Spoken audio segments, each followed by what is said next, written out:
So thank you all for coming. My name is Beth Kolko, and I'm going to talk about working closely with customers on the other side of the earth, and that can mean a variety of different things. I'm going to talk about the context of a company that I am working on, as well as some of the work that I did before starting Shift Labs, which brought me to this point. So this notion of how to work with people who live very far away from us, it's complicated. There's no question about that. It's challenging. But one of the things that motivates me is because I think that entrepreneurial energy and methodologies like Lean Startup can really help us figure out how to solve some big problems and to do it in a way that's effective and efficient. And when I say we, this is actually an important point. When I say we, I don't mean we sitting here in San Francisco, or I live in Seattle, sitting in Seattle. What I mean is kind of a global we. So everything we do is about co-design. I don't always use that language when I'm explaining, but it's just sort of an important piece of the context. So today I'm going to talk about how to listen for the signals from customers who come from elsewhere. And essentially I'm going to tell you a series of stories. I'm going to break it down into 3 parts. I'm going to leave some time for questions. I was encouraged to leave a lot of time for questions from someone I spoke to over lunch and see how we do there. But first I'm going to talk about sort of learning how to listen. I'm going to give you a little autobiography there, show you some pretty pictures, and tell you some stories. And basically, it's going to sound like wandering. And I want to advocate for wandering under the right circumstances. And then I'm going to talk a little bit about when to listen in terms of product development, and then finally how to listen. So I'm going to give you some concrete strategies for, hey, if I actually want to work on problems that are not germane necessarily to my community or meaningful both for my community and elsewhere, how do I do that? So the context here is I started this company called Shift Labs a couple years ago, and what we do is we build low-cost medical devices. And the reason that I started this company comes out of my earlier work. So I still am a professor. I've been a professor for 20 years. Now I'm an entrepreneur, but there's that long history, and I still have a foot in the academy. And what I did for those 20 years, for 15 of them, much as I spent time traveling around the world looking at patterns of technology adoption and adaptation. So yesterday when Reid Hoffman talked about the long game, so I was playing the long game. I actually didn't know it at the time, but that's what I was doing. And I was able to do that because universities are very slow and ponderous, and they're lousy at a lot of things, but they're really good at supporting the long game.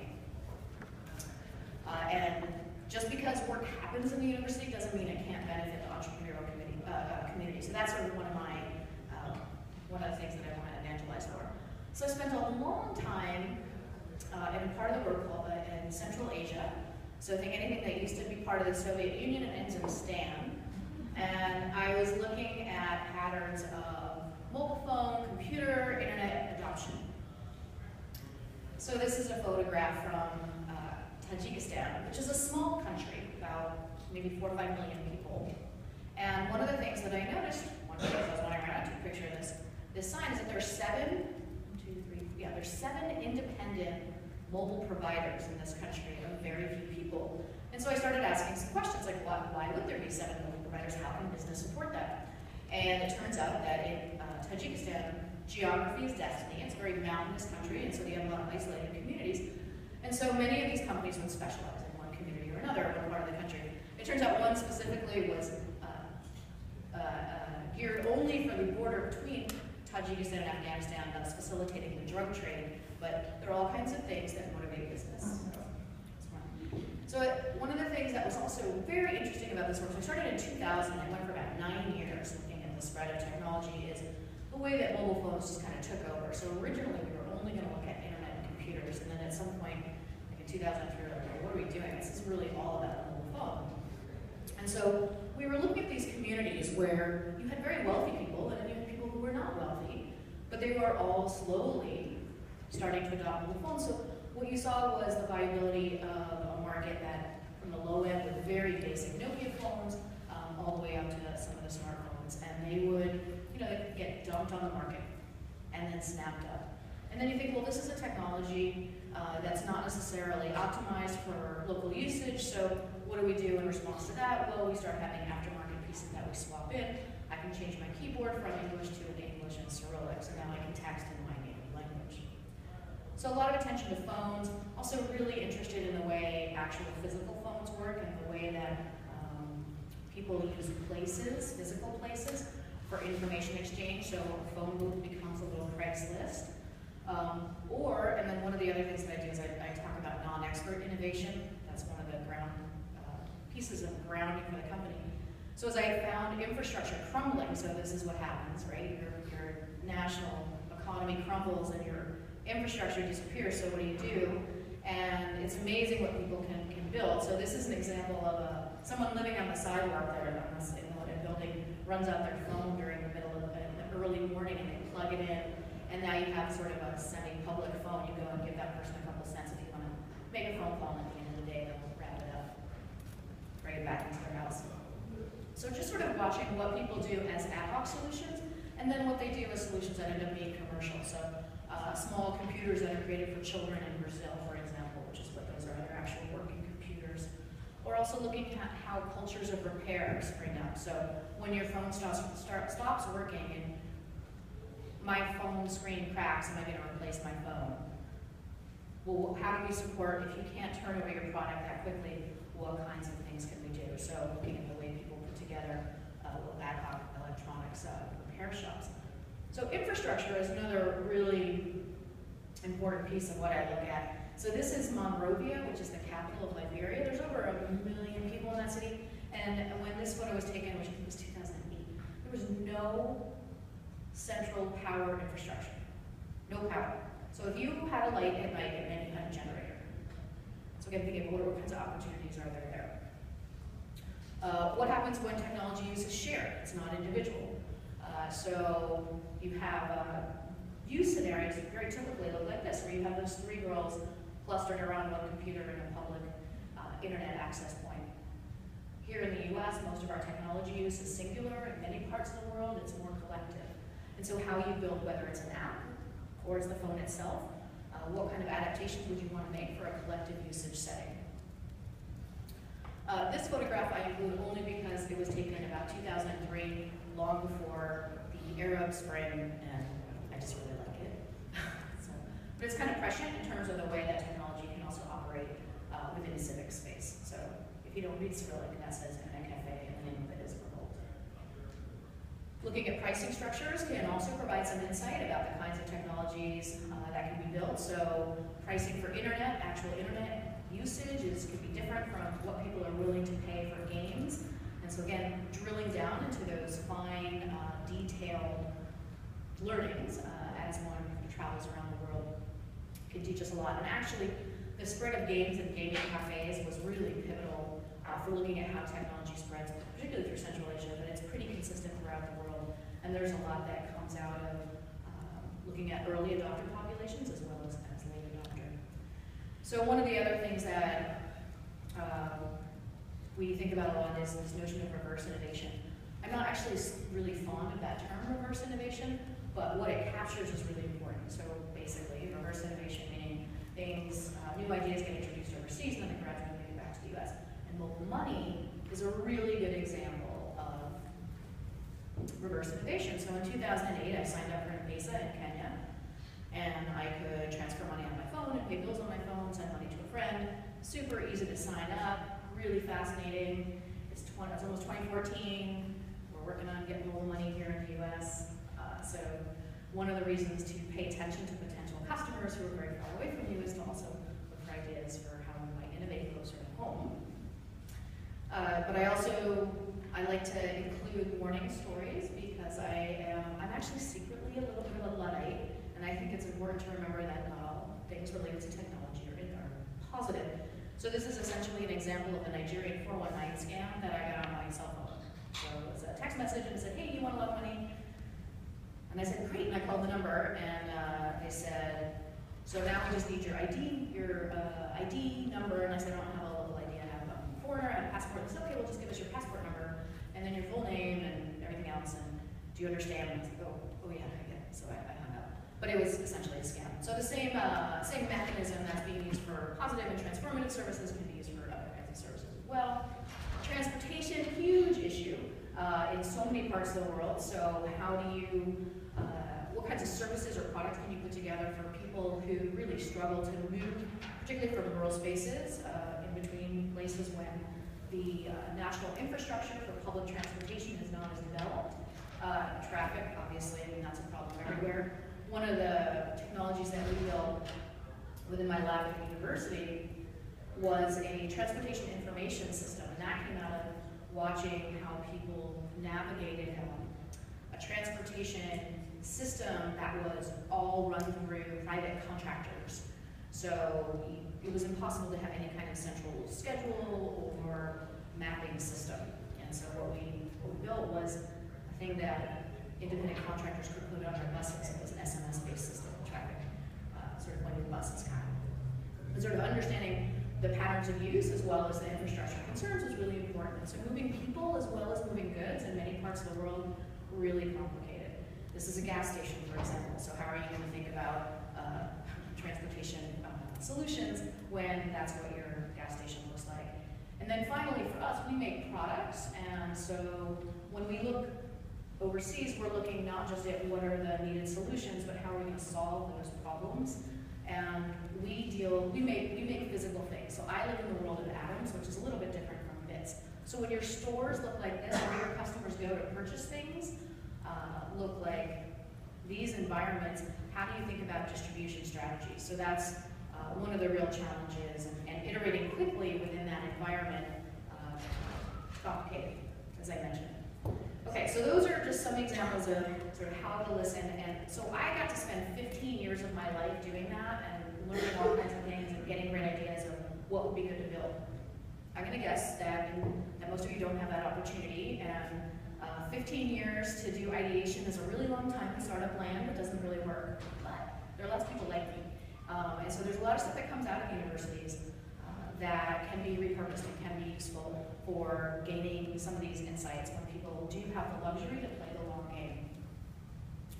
Okay, so the next thing I'll talk about is when to listen, and this is where we get into the nitty-gritty of what we're doing at Shift Labs. So when to listen, obviously the answer is going to be both before you figure out what to build, while you're building it, and then after. We all know that. But by listening to these customers, right, listening to different populations, we can actually change what we think is even worthwhile to make. And then what we have to do actually is we have to change how we make it, and then we have to change how we share it. So I'll give you examples of each of those. So the first is, this is sort of there was a great critique this morning about and yesterday, about the narrative, the birth narratives that we have for our companies. And so I'm going to tell you mine, critique it later. So I was in the university and I was working on a variety of projects, and we worked on a low-cost ultrasound project. And we were working with midwives in Uganda. It was a great project. I don't have, some of the folks from GE actually funded it. And what we did was we built a new UI, built a new user interface. And we worked with these midwives, made several trips to Uganda. But what we also did is, when we couldn't get to Uganda, is we worked with early sonography students in the US because they were kind of proxy users. Built new measurement. I mean, if you're, this is the nitty-gritty of sonography here, but we built new ways to do measurement, we simplified it, and then we also built an online learning system within the ultrasound itself. It was great. We used off-the-shelf components. So we weren't doing any of the hardware development, we were just doing software. And the midwives loved it. We took it over, and the midwives who had no sonography training, they could start scanning within, like, immediately, within 10, 15 minutes. It was really quite incredible. So we got excited, and then we tried to give it away. So we met with a variety of companies over and over again, and we said, look, we know you're interested in these markets, and that ultrasound is a big field, and here, take this. We know that it worked, take it. And they said no. They said no, actually, over and over and over again. And I went with my colleague in radiology in many of these meetings. And finally, a VP from one of the companies took me aside, because he took a little mercy on me, and he said, you know, we could make cheaper technology. We know how to do that. But it wouldn't support the cost of our sales force. So we have no motivation to do that. So I thought about that. I thought, you know, the world has actually changed a lot, and there are new ways to reach customers. So I'm going to guess that there's a better way to do it. And so that's my sort of myth of how my company was born in that moment, that conversation. But it turns out there's a huge market out there, and it is difficult to reach, but we know, if there's one thing we know from the mobile phone industry, is that people who don't have a lot of money will spend it if you build the right things. And it's a huge, it's like 5 billion people, right? So whether you're going to build new water filtration technologies, or new cooking technologies, or or new sanitation technologies. There's a huge market opportunity if you can solve this question of how to share it. I'll get there in a second. So what we're trying to do is think, okay, what's even worthwhile to build? Can we build a company around low-cost medical devices? So that right there, that's a hospital ward in India, clean, well-kept for, great hospital. What's unique about that room, other than those beds? There is not a single piece of medical equipment in that room. You cannot tell me that there is no low-cost medical technologies that can improve care in that setting. So that's what we set out to do, is change what we think is worthwhile to build those low-cost devices that can sit in a room like that and help save lives. So this is an early prototype of what we built, one of our products. And so we've changed what we think is worthwhile building. And what we've discovered, and this is the value of the cross-functional team, is that you also have to change how you build things. So we're building things for places that are low power, where the humidity is high, where it's dusty, the windows are open, they're not, these clinics aren't hermetically sealed environments. So we sat down, we had this early version, and this was a later version of this driplet, which actually is no longer called a driplet, but it's a substitute for an infusion pump. If you don't have it, how many of you have ever gotten infusion or know someone who has gotten a bag of fluids in a hospital, or you've seen it on TV? All right, so here we have infusion pumps. If you don't have infusion pumps, this is what happens. The nurse or the doctor comes and they count the number of drops that they fall per minute, and they often don't have a watch, so they're counting how many per minute, and then they're doing the calculation in their head of what that equals per hour. And then you can imagine how error-prone that is. So this is a simple thing from Sun. So we make it, and this is an early prototype. It's really kludgy, and it has 2 AA batteries, and it's really heavy, and it's just like, okay, our next version can't have AA batteries. Let's use a point cell, because it'll open up so many new design options. Obviously, it is the right choice to use that point cell. So we're going around the table, and so I'm there. I have a background in human-centered design, and there's an electrical engineer and a mechanical engineer around the table, and our doctor, our chief medical officer, who actually lives in Uganda, he's on Skype, and so he's in the corner of the room, and so we're going through that spec sheet, that requirements document, and everything is a trade-off, right? We're like, okay, no AA batteries, obviously point cell. We're going to be able to design this better, it'll look beautiful, and he's sort of shouting from the computer, and eventually we start paying attention, and he says, you can't do that. I'm like, well, why can't we do that? And obviously it's the right choice. He said, no, when a coin cell dies, that device is going to go into a drawer and no one is ever going to use it again, because you cannot go out to the corner store and buy a coin cell battery. So we are sitting there looking at this device, and what is obviously going to be the right choice of a coin cell battery is 100% the wrong choice. So the AA battery, that's what we go back to. So we're changing how we make these things. And then finally, we're changing distribution, how we think about sharing them. So this is a product that we're working on so our business model is predicated on in-house R&D and then also helping other people bring their projects to life. So there's a big global health NGO called PATH, which is not the same as the mobile app. And PATH works around the world, and they've selected us as a commercialization partner for something called the Phonastra project. What it is, it's a low-cost pasteurizer for human breast milk. So mothers who have HIV can safely give their milk to their babies. And this is really important for all kinds of reasons. You can't give low birth weight babies formula because they won't thrive. So you need to find ways to make human breast milk safe.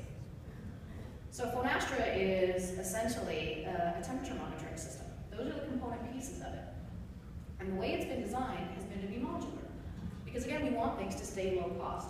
So if we're going back and thinking about that distribution model, that makes it impossible to sell a low-cost technology, going back to that ultrasound example, what are some of the ways that we can keep a solution low cost and still make it viable?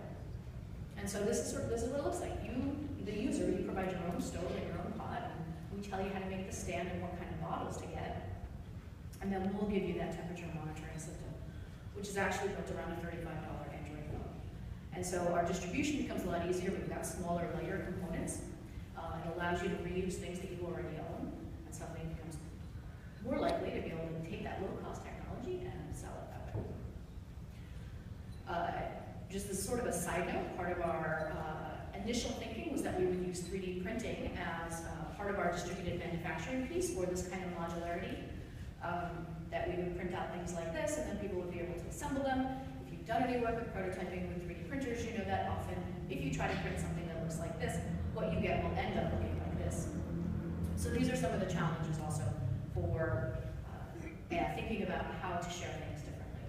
So these sort of rambling stories of how to pay attention in the world and extract what some of the problem spaces are that solutions can be built around, identifying a solution space and then thinking, okay, how do we change what we think is worthwhile to build? How do we build it differently? And then how do we share it differently?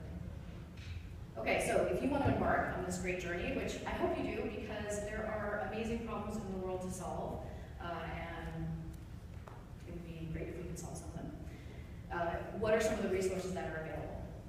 So one of the things that we do is we travel around to these, there are innovation hubs around the world. So this is a picture of one in Nairobi. There's a huge network of them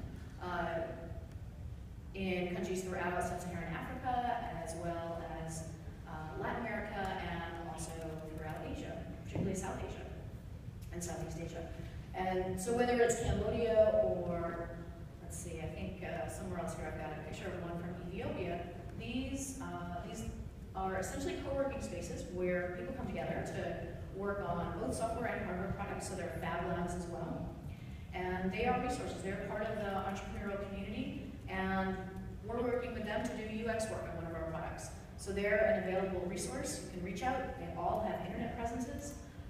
And so that is one really concrete way that you can connect to potential customers as well as designers from different parts of the world. So this is in Nairobi at the iHub there, which is probably the one that has the highest profile in the world. They have a new UX lab that Google helped to open about a year ago, and they sponsor a variety of events. They also have a research arm, iHub Research, which is an organization that contracts with groups, does a variety of activities, can both collect data and test things. So there's just a tremendous amount of activity that happens out of these hubs. And so this is one in Addis Ababa, similar kind of space that's both co-working, but also has some fabrication facilities where people come and work. One of the other things, and this is sort of more for the software people in the audience, is co-working spaces throughout the world, also in libraries. So more and more libraries are starting to turn into kind of innovation centers. And there's a network around the world of impact hubs, which are another resource. There's also a startup in Seattle, which actually just launched a few months ago, called Discuss.io, and what they do is online qualitative market research. So they are a great resource as well, and there's all their contact information. And so this is this is about the Impact Hub, and it is a global network. So they're in 60 cities around the world, and that's an example. That's a screenshot from their website. You can go on. There's a bunch in the US, but they're all over. So basically what I really want to try to do, and I have left considerable time for questions as requested, is encourage people to think about different kinds of problems to solve, and to not let the barrier of geography and culture, be an impediment to thinking about how to craft solutions. And when I started talking, I said, look, I'm not talking about me solving a problem out there. Everything we do is about global co-design. And that's also a really important point. So each of these solutions that I've given here at the end, all of those different iHubs to reach out to, for example, those are places where people have expertise, they are interested in collaborating, and they are interested in building solutions together. So I'm a big supporter of global co-design, and there's a ton of resources out there for you if you're interested in that. So thank you very much, and I'm happy to take any questions if you have them.